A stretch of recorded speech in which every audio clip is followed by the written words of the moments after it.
It's a delight to be able to chat with you today.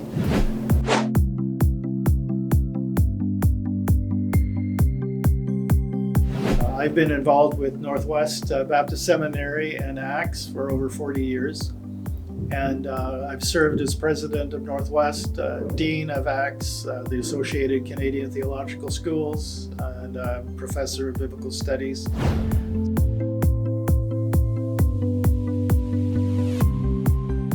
Maybe I should explain just a little bit about what this thing is we call ACTS, the Associated Canadian Theological Schools.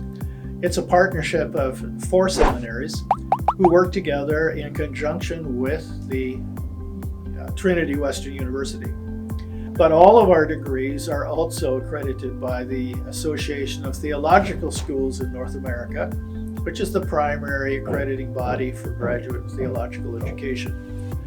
As we looked around in various opportunities over the past number of years, having initiated the MA in Christian Studies and the MDiv as Korean language Canadian theological education programs, we felt that there was an opportunity to do something for people from Korea who are heavily invested in missions.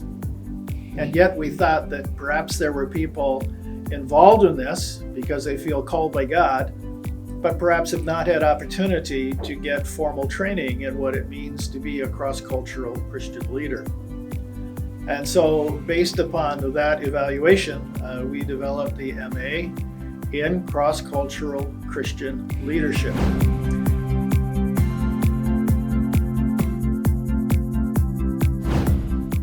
Why this degree at this time?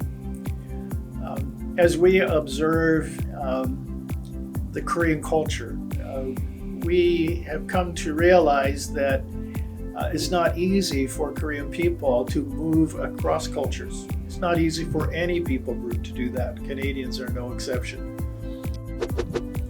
And a number of features in this are kind of innovative. First of all, it's all online, so people don't have to move to Vancouver or Canada in order to take it. And so this removes a significant barrier for many people who cannot afford to do that, or who would have difficulty getting permission to come to Canada as an international student. A second thing to think about is that while we do hope that people will move through the program in a certain, pace, it is possible for a person to take a few courses and then stop, and take a few courses and stop. And so you can pace yourself over a number of years. You don't have to try to do it all in 2 years or something of that nature. So it's a little more flexible in terms of that. And the other feature of it is something called competency-based theological education. All of the courses are based around specific objectives and outcomes.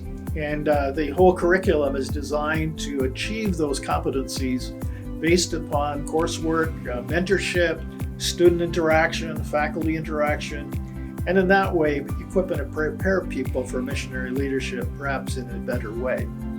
And so that's what we're trying to do.